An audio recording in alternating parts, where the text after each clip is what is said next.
Greetings, everyone, and welcome to a decade of responsive web design, a conversation with Ethan Marcotte. I am Jeremy Osborne, your host, and I'm also the academic director of Aquint Gymnasium, and we're located at gymnasium.com or thegymnasium.com. Both will work fine. And for the last 6 years or so, we've offered free online courses on topics such as web design, front-end development, user experience, career skills, and a whole lot more. So right now you're looking at our course catalog. We have courses that are 6 hours long, 45 minutes long, and we have these new Take 5 videos, which are 5-minute courses, and they teach you stuff about how to upgrade your website. You can see here, add a dark mode theme, but we also have topics on career skills, UX, all sorts of stuff. So be sure to check that out. Again, thegymnasium.com, and you can check us out on Twitter at Aquint Gymnasium. You might be wondering, what is Aquint? Well, Gymnasium is actually part of Aquint, and Aquint is one of the world's largest creative staffing agencies with offices in over 24 cities in the US and 6 countries around the globe. So be sure to check out Aquint if you're looking for a new career opportunity. And just a little bit about the structure of this talk. For the first 45 minutes or so, it'll just be Ethan and myself chatting about various topics such as the history of responsive design, some of the challenges it faced and to a degree still does. And we'll also be talking about the nature of inclusivity and accessibility on the web, why designers need to be thinking about these topics, all sorts of stuff. Let me introduce you to our guest. Just a second, there will be 15 minutes of Q&A at the end, by the way. So be sure to add your questions to the question panel, and we'll be looking at that at the very end. I should mention that there will be a free recording of this that we'll make available to everyone who registered. It will also be up on YouTube. Again, the best way to find out when that is launched is to sign up for our Twitter account. Okay, so we have Ethan Marcotte here, an independent web designer, writer, speaker, and over the last 2 decades, he's worked with organizations large and small, including ProPublica, the Boston Globe, Vox Media, Google, Quicken Loans, and New York Magazine, among others. And his design practice focuses on responsive, design-agnostic interfaces, building resilient, accessible products, and on creating digital design systems at scale. Welcome, sir. How are you today? Jeremy, it is wonderful to be here. Thank you for having me. How are you doing? I'm doing well. It's such a pleasure. Thanks for joining me and all the rest of the folks here. And yeah, we're going to kind of talk about responsive design. And Cool. This is another place where you can find out about this. So Ethan runs this site, responsivewebdesign.com. And you can check that out as well. So let's just start. I'm going to start off by trying to set the stage, Ethan, if I can, if you allow me, just for a few minutes. Go for it. Thank you. I'm excited to see where this goes. All right. Well, we're starting off here with the planet Earth, and specifically a point in time, June 29th, 2007. It's a very important date. Why is that? Because of this. This is the year that the iPhone took over, right? The iPhone, I mean, this changed our world. And yes, right now I'm going to cut off some questions and comments. I know that there were phones that could access the web before the iPhone, so you can spare your comments. We're going to use this for the sake of argument. But this was an amazing technological marvel. And it had the App Store, it was a phone, and it could browse the web. And Ethan, what do you think the web looked like back then on an iPhone? Well, according to Apple, it was the real web. So, go to the New York Times homepage and you'd see the whole New York Times homepage. And yeah. So kind of like this. And so this is how the web looked on this amazing technological device. And of course, there was this whole process for pinching and zooming, right? If you wanted to read that article there on the left. And, that was the real web, according to Apple, correct. So that was the web, June 29th, 2007. But then something happened, Ethan. Something happened that maybe changed things just a little bit. May 25th, 2010. By the way, this timeline is completely accurate. Totally to scale. Yeah, it's totally to scale. If anyone takes a ruler, you'll see that I've worked very, very hard on this. So, but yeah, May 25th, 2010. This was the date that Ethan's article was live. And Ethan, these were heady times. I know you remember this. I know everyone remembers this. At that time, 10 years ago, OMG by Usher was the #1 hit. You remember that, I'm sure. Oh, keenly, yeah. Yeah, and also Shrek Forever, right? The third sequel to the original Shrek. These were amazing times. And amidst of all of this cultural hubbub, your article came out. And you can still see this article today, folks. So listapart.com, article responsive web design. It's all right there. And yeah, this was a kind of important time in the history of the web, and the definition of responsive web design is right here. This is the most simple explanation you're going to get: fluid grids, flexible images, and media queries. Now, having said that, and one of the kind of important things I think you did, Ethan, with this article was kind of the way you defined it, and that this is the definition, and it's one that has kind of just remained very consistent since it was published. But in many ways, it's also much more, and we can talk a lot about that. But at its core, this is what it is.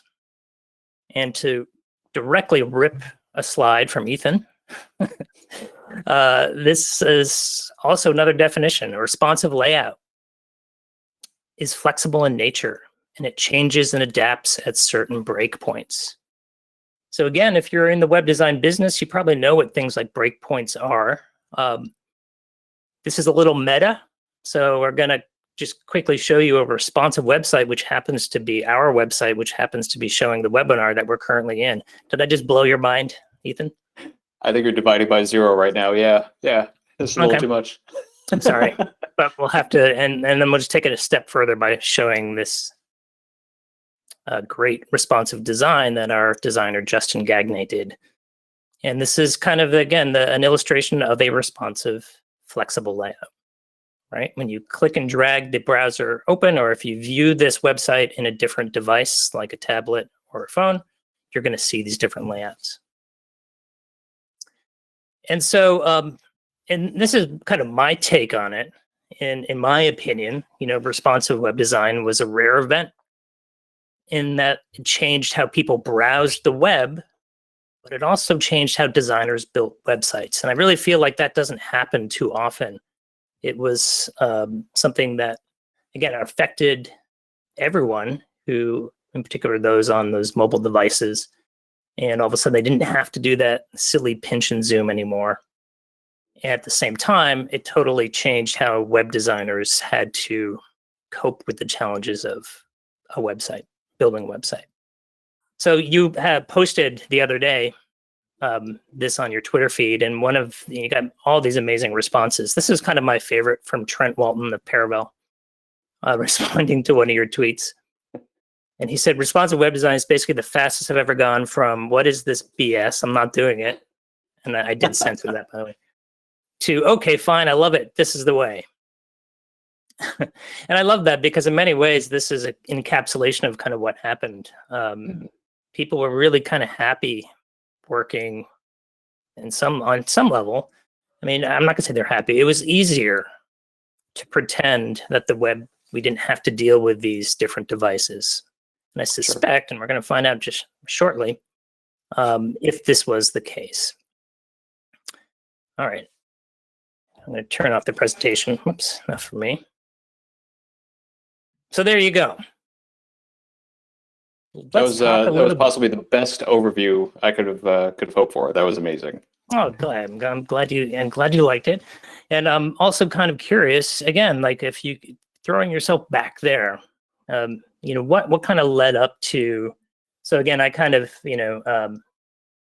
buried the lead or threw that out there first, but in many ways, like the mobile device kind of revolution or evolution, whatever you want to call it, was a large part in doing this.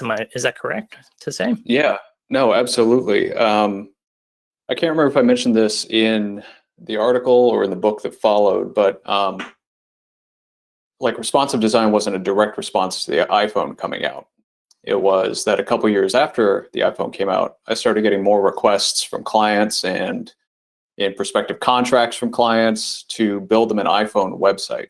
And they would use those words, right? Like, so there would be the real website, which would be for desktop users. And then there would be this, sort of standalone experience that was primarily thought of for iPhone users. And so there were a couple things about that was really interesting, because back in the day when we thought about designing for mobile, we would take a look at the desktop experience and then sort of strip out everything that kind of like felt like it was not going to work for a small screen, and basically like distill everything down to what we thought the mobile user actually wanted, and then make that the mobile experience. That ended up resulting in an experience that wasn't necessarily great for mobile users, because we made a lot of assumptions back then that these two classes of people were totally different, and we frequently got that information wrong. And the research kind of bore out that regardless of the size of the screen, regardless of the class of the device, people want the same information pretty much anywhere they are, whenever they are. So that's the first point. The second point that I thought was interesting was that since they were asking for an iPhone website, it's like, well, what's the next step in that evolution, right? Like, let's say a new amazing device gets invented. A couple years later, the iPad ended up happening. Are folks going to start asking for an iPad website or a BlackBerry website or an Android website? It's like, this doesn't feel scalable. So at some point, we need to think about this as, can we actually design in such a way for the web where we can kind of embrace the flexibility that's baked into the web as a design medium, and just design one experience that works everywhere? So that's kind of where responsive design got started. So, and then again, for those who, 10 years is a while, right? So there's folks who may be extremely familiar with the article, and there are folks, who aren't. And so maybe just as a kind of taking a step back, like, sure. Again, we kind of, I laid out that fluid grid, media query, flexible images piece, but I wonder if you could just kind of, again, set the stage in many ways as to really what that means. And we don't have to get too far into like the code, but sure. Yeah.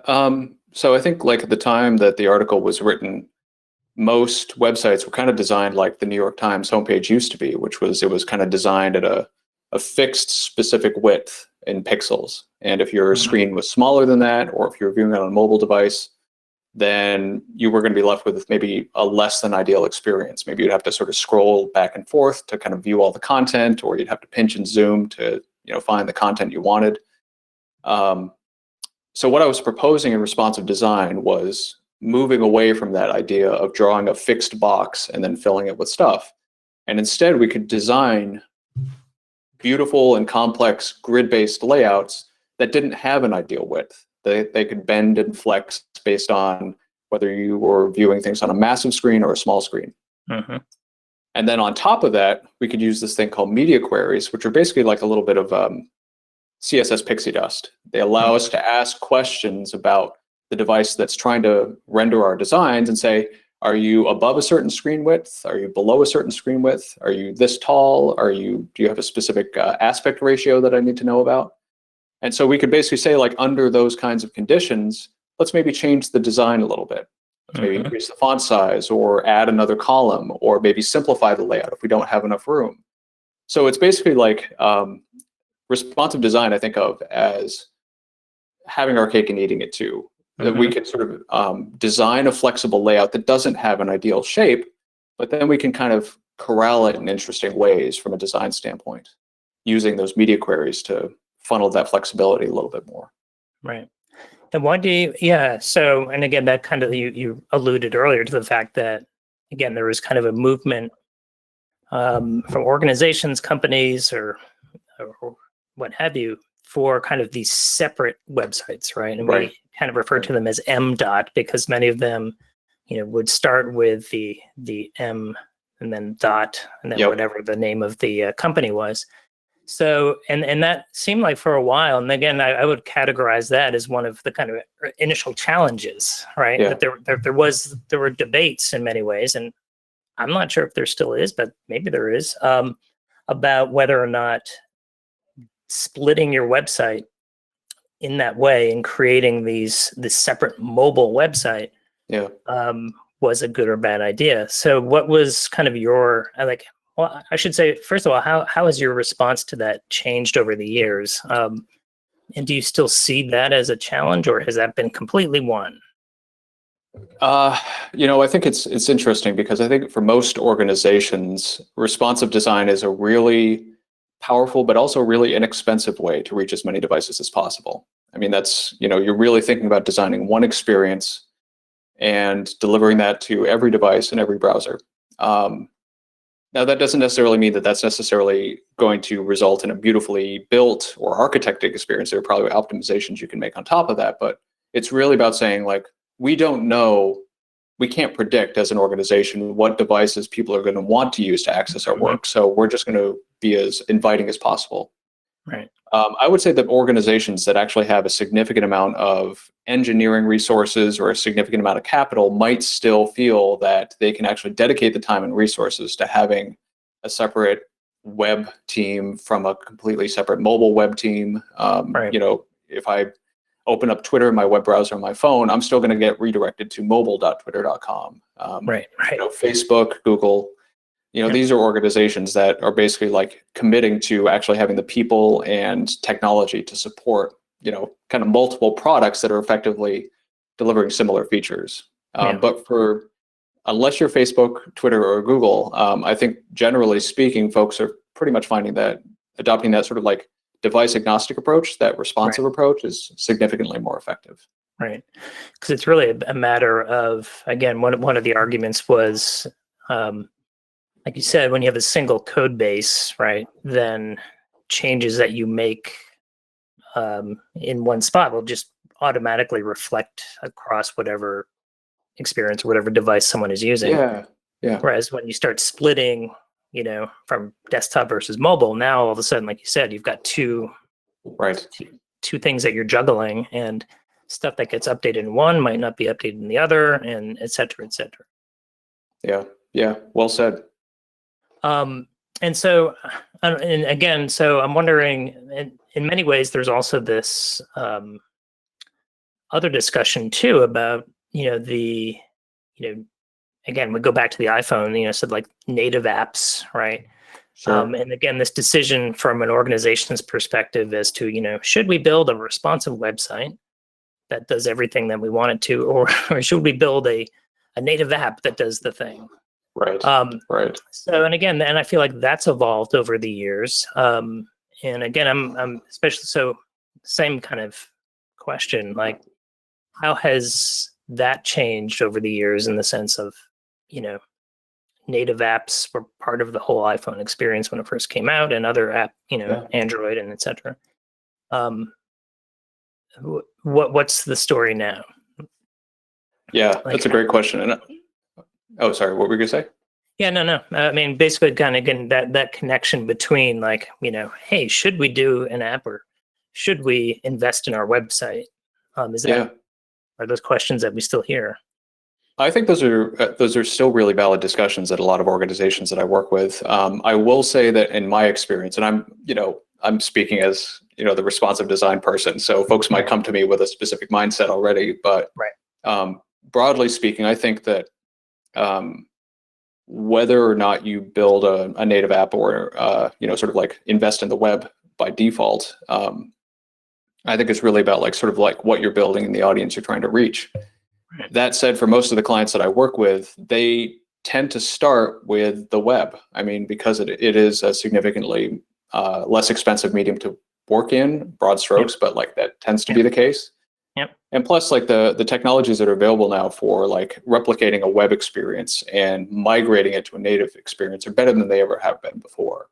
So, the web might be sort of like the proving ground for a lot of their feature or product ideas, and then they can sort of like start thinking about like what a native wrapper or maybe a native port of that experience might be.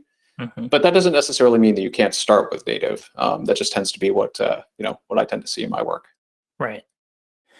And again, I've over the last decade or so, what are the different challenges too? I know that again, we could probably categorize the organizational challenges early on of just like, hey, should we even do this thing at all? Right. And then it seems like it's evolved over time, and so that again, let's just assume that you have a majority who buy into the idea, right, Sure. of responsive. What about the execution? And what are the challenges there? Yeah, that's a great question. I think there are a number of challenges because and I was guilty of this when I first started, but like, I think a lot of organizations assume that creating flexible layouts is sort of like the lion's share of the work, and I think they quickly realize that that's the easy part. That's not to say that like building a responsive layout is easy, but I think a lot of the details actually really come down into understanding how their content is going to actually look on different kinds of devices, and maybe it's going to make them rethink some of their assumptions about what they're actually publishing to different audiences. Most of the work that I actually end up seeing is like it changes the way the teams work internally. That design and engineering, for example, tend to be thought of as completely separate disciplines, right? That sort of like designs are sort of thrown over the wall for implementation.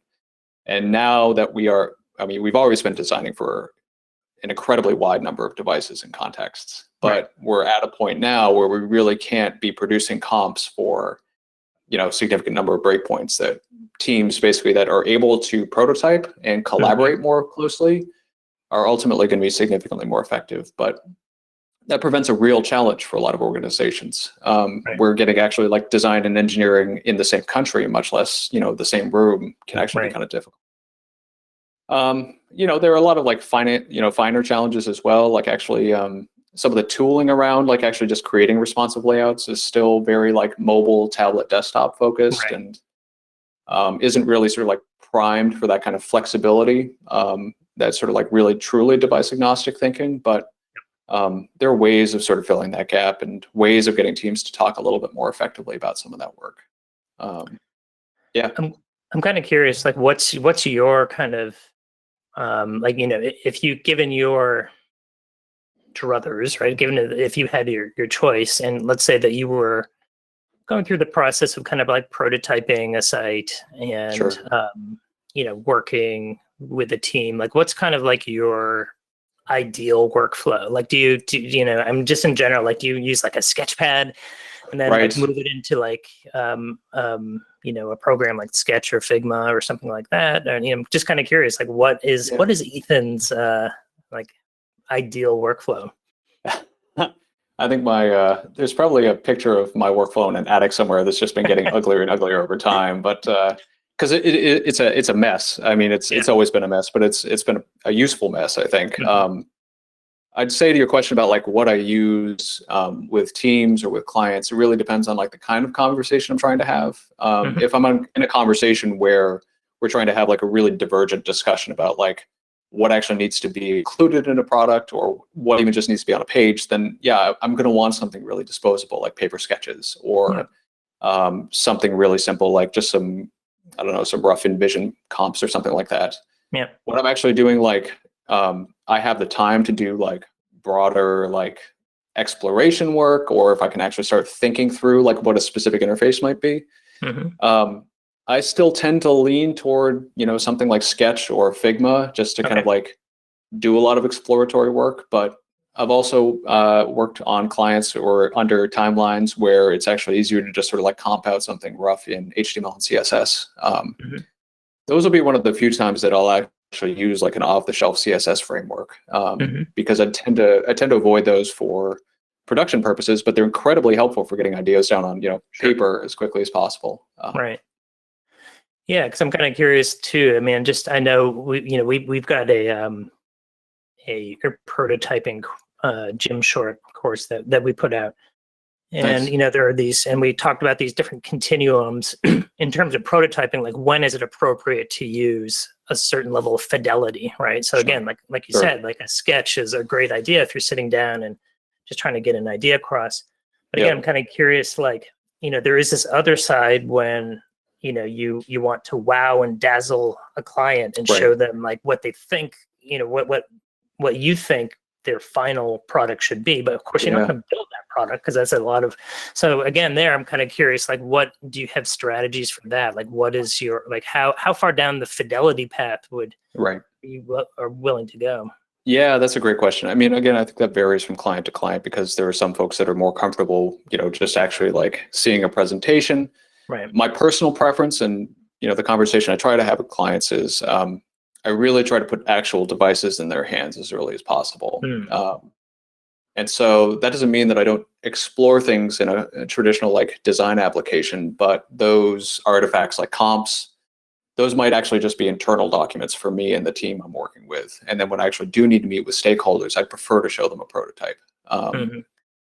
When I worked on the Boston Globe, I mean, that was sort of like the first large scale responsive design. Every design review we had with their leadership team, we would basically bring like a sack of devices, like a literal bag of devices. And it was a bunch of different devices, which was really helpful for kind of reinforcing the fact that there's no one true experience of this responsive design that we're creating for you. So we'd hand out some tablets, we'd hand out some phones, somebody would get the iPhone version of the layout, someone would get the BlackBerry 4 version of the layout. That person was never happy. But like, again, it kind of like, this isn't about the devices we have in the room. This is about the devices that our readers or your users are actually going to be bringing to this responsive site. So we need to talk about what that experience is going to be for them as well. Right. So it basically took you like 10 minutes to get through security is what I'm understanding. Yeah, exactly. It got some real back pain too. I mean, it was like a ton of stack of devices. Exactly. It's like the worst Santa Claus. So, and then I guess I know that, you and Karen McGrain were doing these long series of podcasts, and you talked to an interview. I know you did quite a number, right? Over 100 at least. Yeah, nice round number, but I think 157 episodes. So yeah. 157, yes. Yep. So, and that went on for a number of years. And I'm kind of curious, through that process and just in general, I mean, we're always learning, right? Like, learning is just kind of part of what you sign up for when you become a web designer and developer. And, you had the experience of working with hands-on with clients and learning things there.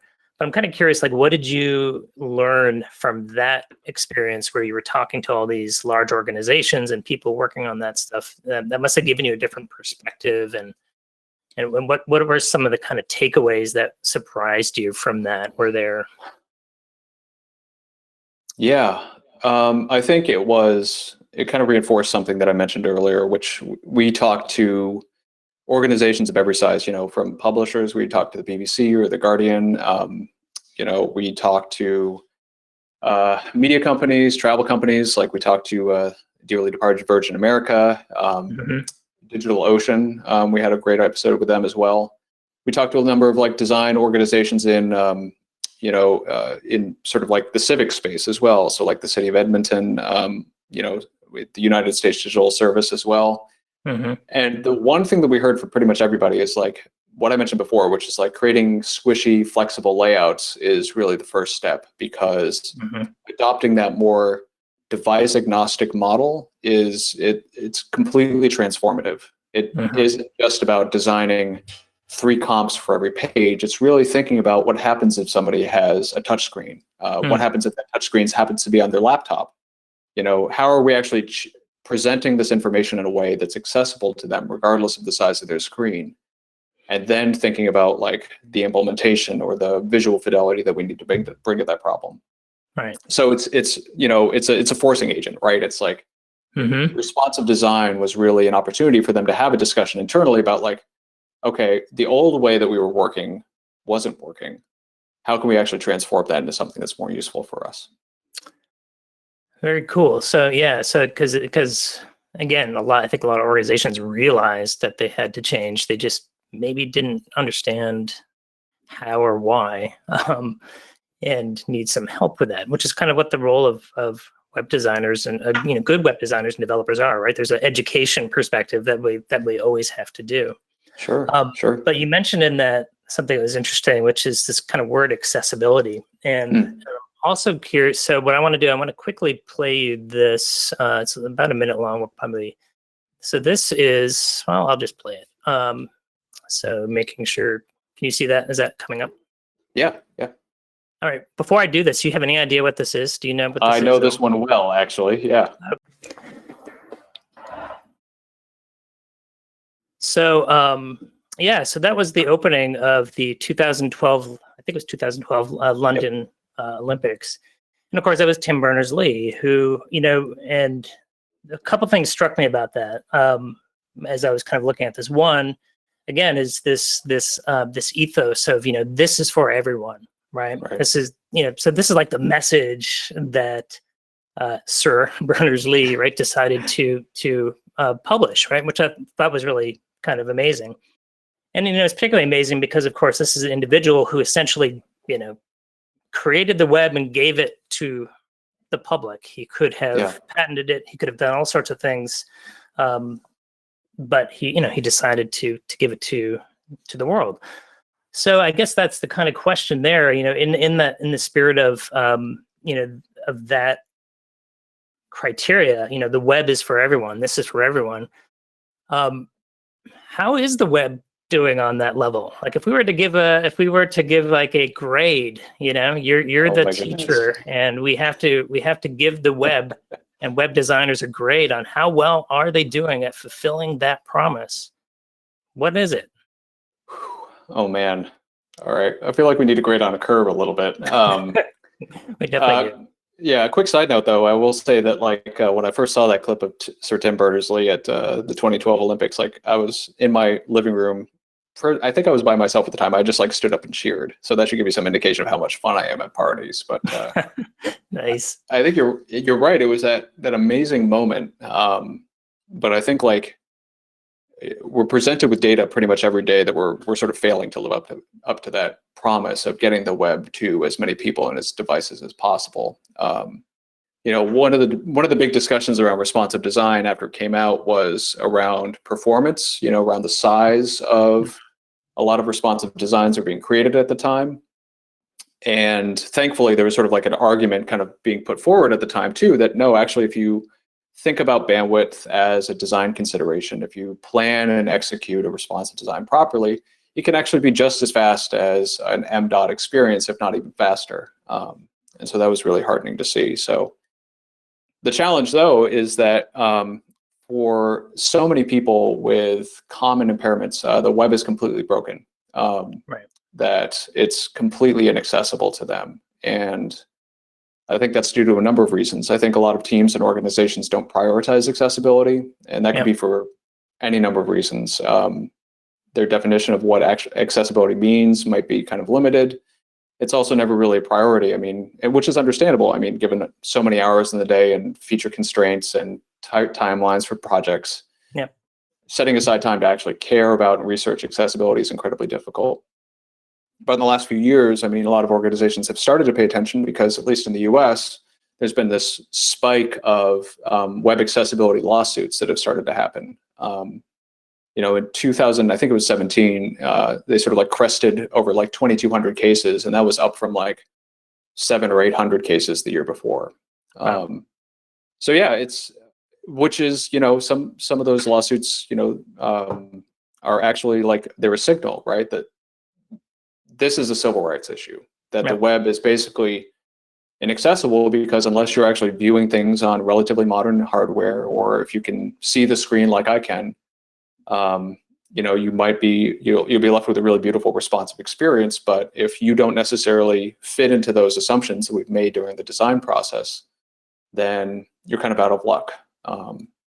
So that's something I'm incredibly passionate about, and something I try to really sort of foreground in a lot of my design processes. We need to Yeah, it's like flexible layouts are just the first step in making things as successful as Right. possible. Yeah. And so two things. I'm interested in making that connection to to see from, again, going back a decade, and looking at this the source of why the responsive web design article needed to be written, and how you classified it, and the same time, before I go there, also, one thing that struck me as I was looking at this video again earlier, so first of all, it's the rest of the video, which is only 30 seconds.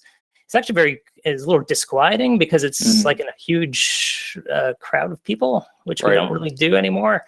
And so that was strange, but it actually, what I realized for that, and at first I kind of stopped there, but then I'm like, oh, actually, so this kind of makes it more important than ever, right? There are more people accessing the web now and relying on it, right, than at any point in history. Like, we're living it right now, and so to me, it becomes even more important that this is a critical issue, right? That if we are relying on a future in which, we need folks on every scale of the system, right? Regardless of who you are, what your income is, anything, like the web is becoming, it's as necessary a utility almost as water, electricity, and housing. Yeah, absolutely. So what is that connection in terms of how do you relate again, like the thread of accessibility back to the original responsive article? Like, how does that fit into that? I think it's a journey, and I think every designer or every engineer or product owner has to kind of come to it their own way. But at least for me, one tool that I try to work into my process as much as possible is like asking myself at multiple stages while I'm designing or building something, is like, what if somebody doesn't browse the web like I do? And that could be in terms of layout. Like, let's say I'm working on a widescreen comp. I need to be thinking, okay, well, if somebody doesn't browse the web like I do and they're looking at something on a small screen, I need to be thinking about both of those things as a continuum, that a decision here influences something over here.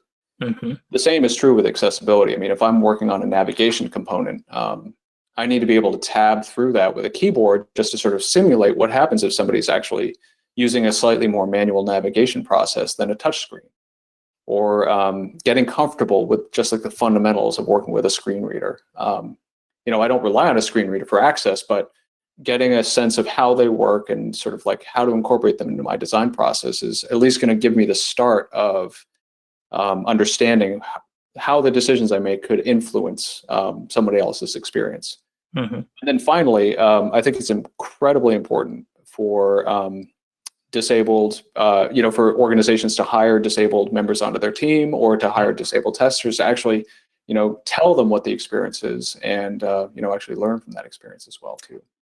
Yeah, our the program director for Gymnasium, Andrew Miller, has always talked about this idea of we should just give CEOs like a laptop and not allow them to use the keyboard for a day, and see how that changes things. And again, the hypothesis being like, if all the CEOs in America did that, or across the world, were forced to use and navigate their own website, not just anywhere, like their own, I have a feeling that things would change awfully quickly. So kind of a couple more questions just before we switch over to the Q&A part. So again, I think this idea of web designers needing to be advocates for accessibility and understand and folding it into their practice.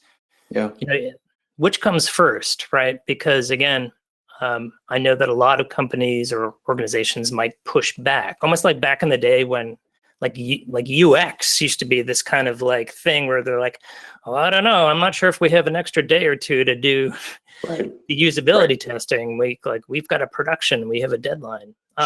And I feel like accessibility even has a harder challenge, in some ways. And so, a lot of web developers and designers out there say like, yeah, I want to do this, but I don't have time. And then I'm not given the resources. At the same time, which end of the circle, like, do we have to attack, right? Is it like, okay, designers need to be more proactive, or companies need to be proactive? Yeah, it's a great question. I know it's a real struggle for a lot of folks who do care about this and are trying to find the time. The one thing I will say is that because of the kind of dire state of the web right now, really anything you can do to improve the accessibility of your product is going to pay off in dividends. Right. So you can really start small and iterate from there. That could be maybe auditing your color palette to see if there's sufficient contrast in the interfaces you're working with, and maybe tweaking some color values and rolling those out. Making sure that you can actually tab through your design and access all of the things that you would be able to normally access with a mouse. This is something where you don't have to tackle accessibility in one run, because no website is ever going to be perfectly accessible. There's always going to be something you can improve. It's like we don't say a website is perfectly usable, because we're always learning from our users. And I think the more you can sort of like treat accessibility as a journey and gradually improve it over time, it might feel a little bit more approachable. So that's interesting. Yeah. So, in many ways that I feel like that is a connection to responsive design. I go a presentation I was at the Artifact conference years ago. And I think it was by the folks at Capital One. And they were talking about doing this massive overhaul to responsive. And they had like 30,000 pages. And they decided to just focus on a small page or section of it before they could make the case. So in many ways, maybe that's the same thing, right? Just go ahead and make a site accessible, and then find some way to measure how it improves your site. Absolutely. So there we go. Okay, so we're going to go to some questions shortly. I'm getting note that there is some sort of interference. Hold on one second here. This is weird. What is this? Yeah, there seems to be someone trying to get into the call here. Well, I don't know what that's about. So I'm going to go ahead and what's this? I'll look at a question. Okay, so we have one question here from Bob. So he's asking, how has all the growth in media changed your approach to RWD? So he's talking about things like embedded video, animations, things like that. Sure. Yeah, that's a great question, Bob. Thank you. I think it's influenced a number of different parts of my design process. We now have like a responsive images specification, which is kind of a weird thing to say. So I work with a number of publishers who might create like an image package. So for example, one piece of artwork might be cropped in a number of different ways. And so in my design, I can sort of say, okay, well, at this breakpoint, I can load in this particular kind of image and lay it out this way, or load up a different crop for mobile, things like that. And I think that's incredibly powerful. Animation, I think, is something that's really fun to explore at different breakpoints, because something that's incredibly rich and moving and immersive might be better tuned or maybe a little bit more subdued when there's less space to work with. And then also getting back to the accessibility point as well, for folks who have motion sensitivities, we actually now have a media query that can actually detect a preference that they set in their browser or in their operating system, that they want to see less animation in general, and we can actually hook into that with our CSS and disable some animations if need be. So that's pretty handy as well. Oh my goodness, are we getting what? Hold on, what is this? I think we've been hacked. We have been hacked. Did it work? Did it work? Is this Dan Treehorn from Simple Bits? Oh man, I just. This is my first Zoom. This is my first Zoom bomb. No, this isn't even Zoom. This is GoToWeb, right? This is Dan Treehorn, right? You're the creator of the faux column technique. You're the author of Bulletproof Web Design, co-founder of Dribble.com. Is it that Dan Treehorn? Yeah, I'm afraid it is actually. I just, it's been 10 years. I wanted to stop in and congratulate Ethan on 10 years of reflexive development. I'm so thrilled for him because it's been so crucial to everything. And I just wanted to say that. I just wanted to break in and say hello and congrats. No, but in all honesty, Ethan is the best, most humblest guy ever too. Hugely, hugely important. And congrats, man. Thanks, Don. I appreciate it. Thanks for stopping by. Dan is he's a good friend, but he's also a big influence on me. I mean, the fact that responsive design has a name is in part because of bulletproof web design. It was such a big influence on my work. Stop it. And, Stop it. Stop it. See, this is what I'm talking about. Yeah. It's all him. It's all Ethan. It's incredible. I got you, man. It's so good to see you in felt form or otherwise. It's just kind of the way I am now. It's just the way I respect it. felt is svelte or more svelte. Listen, guys, this has been great. I've got to go bomb another JavaScript Zoom meetup. So I'm gonna take off. Yeah, and I did call the authorities, so you've got a limited amount of time to do that. So. Oh God. Good seeing you, Dad. Love you guys. Back at you. Thanks, Jeremy. Take care. Bye, guys. Wow, I really don't know how that happened, Ethan. I'm very I can't work under these conditions. Yeah, that's fine. Yeah. So we're gonna go ahead and go back to questions.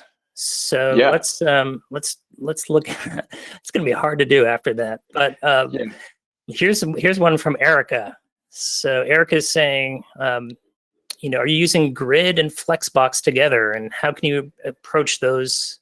And can you describe how to approach those decisions in your layout? So that's a great question from Erica, because Grid and Flexbox, for those who don't know, are kind of relatively new layout techniques that were not a thing 10 years ago, and just barely have been able to be incorporated into workflows today. So talk about how that has affected things. Yeah, that's a great question, Erica. I mean, these like Grid and Flexbox are like two of my favorite tools to work with. I try to default to working with them on pretty much every project now.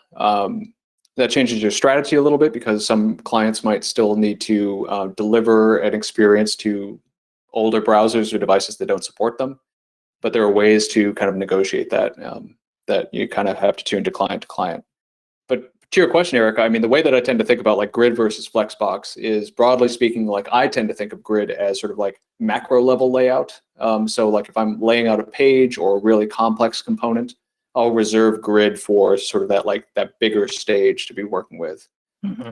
Flexbox, I tend to think of as like a per component thing. It's really for fine-grained work.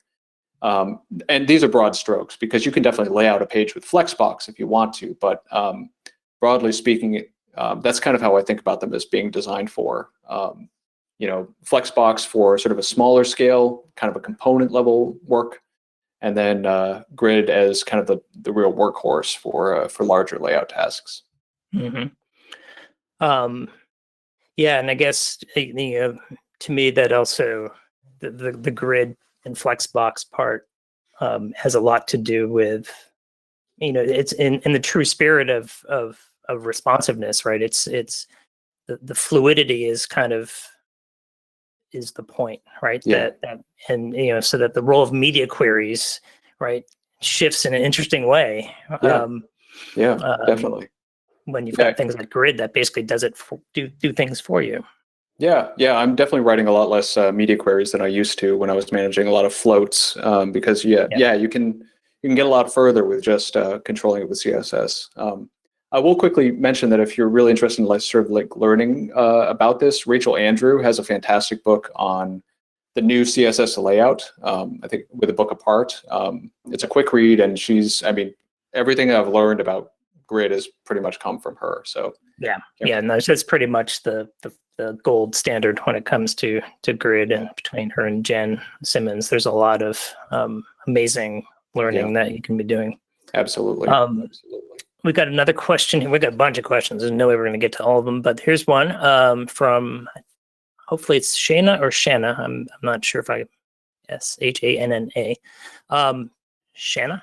Are there any global disabilities guidelines for web design digital experiences? Like, so where do people, where might you look to get some best practice and guidelines for? Yeah, that's a great question, Shanna. Thank you for that. So broadly speaking, I mean, like the best sort of like resource out there, the Web Content Accessibility Guidelines. Those are sort of like set forth by the W3C. They're also called WCAG in some circles, WCAG. Those can actually be really helpful to read through, and there's some really great guidelines for every sort of like guidelines about how to implement them and think about them when you're actually working into design. I found them really approachable to read, and they can be really great. A few other things that I really like, there is the A11yproject.com, the accessibility project, which has a number of like really great digestible little techniques and approaches to sort of think about what you're actually designing. And then there's also a newsletter that I would recommend, which is called Accessibility Weekly, and you can find that at A11yweekly.com. It's curated. You get basically an email every day with some interesting reads and things to think about. And those have been really helpful for me on my accessibility journey. Cool. And what we can do for everyone who's watching, after this recording is created, and we will put it up on our own site as well as YouTube. But we'll put a link of kind of resources that we've discussed throughout the video. We'll put them right there on that page, because there are a lot of good things out there, especially related to accessibility. Definitely. So we did get a follow-up question because someone is asking, so Ethan, what was your final grade for the web, or did I miss it? Oh man. Yeah, I think you just kind of dodged it. You said we got a lot of work to do.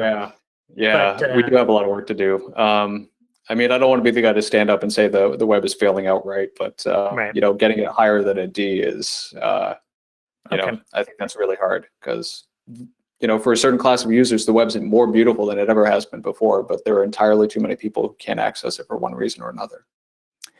Yeah, and I mean, one of the whole questions that, we could have a whole other conversation about this, but one of the things, that I know are also on our minds are kind of performance and page size, and exactly how all of that is just beginning to become a real drag on resources and bandwidth and all sorts of things. So that's a whole other, to me, that's a full grade down at least. Like we can't ever get above a B, in my opinion, until we kind of address this idea that page sizes are just skyrocketing. And it's that by definition is not accessible, right? Yep. I would agree with that part of the discussion, definitely. Okay. So I think this may be the last question, depending on how fast you answer it.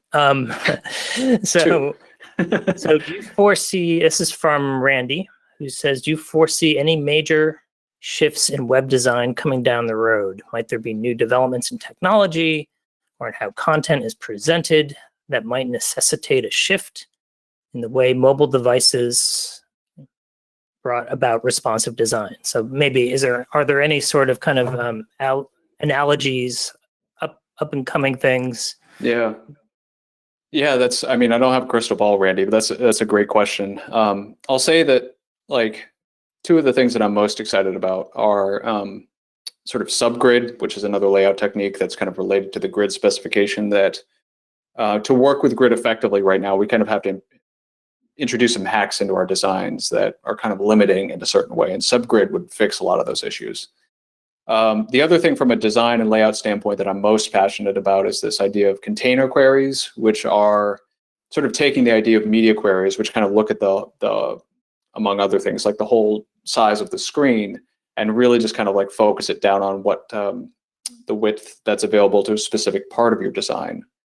Those don't exist yet. There's not even a standard for that, but those are one of those things that I feel is actually critical to working with responsive designs as things have gotten more complex, and as we work with more design systems, I think we need to sort of like have that more granular level of control. So I've written a number of things about that as well as many other people. So cool.